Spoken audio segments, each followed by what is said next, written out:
ብዙዎች መጽሐፍ የማንበብ ፍላጎት ቢኖራቸውም በተለያዩ ምክንያቶች እንደ ፍላጎታቸው ሳይሆንላቸው ይስተዋላል። መጽሐፍትን በድምጽ ትረካ ማግኘት ደግሞ ለዚህ አንዱ አማራጭ ነው። እድሜ ለቴክኖሎጂ የታተሙ ገጾች ሀሳቦቻቸው ድምጽ አውጥተው መናገር ጀምረዋል። በጠቅላይ ሚኒስትር አብይ አህመድ ተጽፈው የታተሙት የመደመር መጽሐፍ ደግሞ ወደ ዲጂታል ድምጽ ተቀይረው አዲስ የንባብ ባህልን ከፍተዋል። በጠቅላይ ሚኒስትር አብይ አህመድ ተጽፈው ለንባብ የበቁት መደመር፣ የመደመር መንገድ፣ የመደመር ትውልድና የመደመር መንግስት መጽሐፍት የኢትዮጵያን የለውጥ ጉዞ ከመነሻው ጀምረው እስከ ቀጣይ አቅጣጫዎች በግልጽ ያመላከቱ ናቸው። በመጽሐፍቱ የተነሱ ሀሳቦችም ትናንትን መለስ ብለን እንድንፈትሽ፣ የዛሬን እድል እንድንጠቀምና ለመጪው ትውልድ ደግሞ ወረትን እንድናሸጋግር መንገድን ያሳዩም ናቸው። ከነዚህ ሶስቱ መጽሐፍት አሁን ላይ ከህትመት ባሻገር በመደመር መተግበሪያ አማካኝነት በድምጽ ተተርከውም ቀርበዋል። መተግበሪያዎቹን ከፕሌይ ስቶር ወይንም ከአፕ ስቶር በማውረድም እየተጠቀሙበት ይገኛሉ።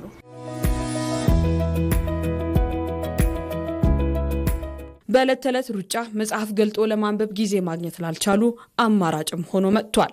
የቋንቋና የስነ ጽሑፍ ተመራማሪው ዶክተር መኳንን ጥላውን እንደሚሉት ይህ የድምጽ አማራጭ እውቀትን ተንቀሳቃሽ አድርጎታል። አንድ የስራ መሪ ወደ ቢሮ በመኪና እየሄደ ወይንም በስራ ጫና ውስጥ ሆኖ የሀገሩን የለውጥ ጉዞ አቅጣጫዎች በጆሮ እያዳመጠ እውቀቱን ማደስ ይችላል።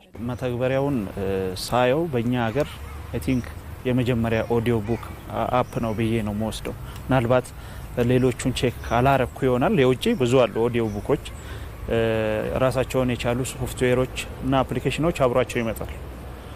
ይሄኛው ግን አንድ በምዕራፍ የተቀመጠ ነው። ሁለተኛ ደግሞ ኢዚሊ አክሰሰብል ነው። ኦዲዮ ኳሊቲው በጣም ጥሩ ነው። ድምጹ በጣም ጥሩ ነው። ይዘቶቹ የቀረቡበትም ጥሩ ነው እና ለአጠቃቀምም በጣም ቀለል ያለ ነው። አማራጮችም አሉት። ይህ የቴክኖሎጂ ውጤት ትልቁ ስኬቱ ግን ገደቦችን ሰባብሮ መግባቱ ነው። በተለይም የማየት ውስንነት ያለባቸው ዜጎች ቀደም ሲል ሌሎች እንዲያነቡላቸው ይጠብቁ ነበር። አሁን ግን በመደመር መተግበሪያ አማካኝነት የሀገራቸውን ወቅታዊ ፍልስፍና ያለምንም ገደብ እንዲረዱ በር ከፍቶላቸዋል። ሀሳቡ በቋንቋም ሆነ በአካል ሁኔታ ሳይገደብ ለሁሉም ዜጋ መድረሱ መደመር የጥቂቶች ሳይሆን የሁሉም መሆኑን በተግባር ያሳየ ሆኗል። ልበ ብርሃን የሆኑ ዜጎቻችን አሉ። በብሬል ሁሉም መጽሐፍ አይዳረስም። ስለዚህ እነዚህ ልበ ብርሃኖች መጽሐፉን የማዳመጥ እድል ይፈጥርላቸዋል፣ እነሱንም ተደራሽ ያደርጋል። ስለዚህ ብዙ ማህበረሰብ ክፍሎችን መጽሐፉ እንዲደርሳቸው ያደርጋል። አማራጮች አሉ። አይቶ የሚያነብሰው አለ። እንደገና ደግሞ አድምጦ ያዳመጠውን ነገር በእዝነ ህሊናው እያሰበ የሚረዳ የሚመላለስበት ሰው አለ። ካየው ነገር የሰማውን የሚያስታውስ ሰው አለ። ስለዚህ ካዩት ነገር የሰሙትን ነገር ለሚያስታውሱ ሰዎች ሀሳቡን በደንብ እንዲዋሃዳቸውና አብሯቸው እንዲኖር እንዲጠቀሙ ያደርጋል ብዬ አስባለሁ። የሀገራችን ቋንቋዎችን ከወሰድን አፋን ኦሮሞና አማርኛ ሰፊ የኢትዮጵያ ሕዝብ የሚገለገልባቸው ቋንቋዎች ናቸው። ስለዚህ አፋን ኦሮሞ የሚናገር ሰው፣ አፋን ኦሮሞ የሚሰማ ሰው፣ አፋን ኦሮሞ አፍ መፍቻ ቋንቋው የሆነና አማርኛን ወይም ደግሞ እንግሊዝኛን መረዳት የማይችል ከሆነ ሀሳቡን በአፋን ኦሮሞ ያገኘዋል ማለት ነው። ከዛም ባሻገር ደግሞ በእንግሊዝኛ ቋንቋም አለ። እንግሊዝኛ ቋንቋም መካተቱ እዛ ላይ ሌሎች ሀገር ዜጎችም እኛው ሀገር ውስጥ ደግሞ ሆነው ከነዚህ ቋንቋዎቹ ውጪ የሚናገሩና አማርኛው የአፋን ኦሮሞ የሚከብዳቸው ሰዎች ሊኖሩ ይችላሉ። በትምህርት ያገኙት የእንግሊዝኛ መረዳት እውቀት ያላቸው ኢትዮጵያውያን ስላሉ፣ በውጭም የሚኖሩ ትውልድ ኢትዮጵያውያን ስላሉ በእንግሊዝኛም መዘጋጀቱ በተለያየ ቋንቋ መዘጋጀቱ ብዙሃኑ ጋር እንዲደርስ እድል ይፈጥራል።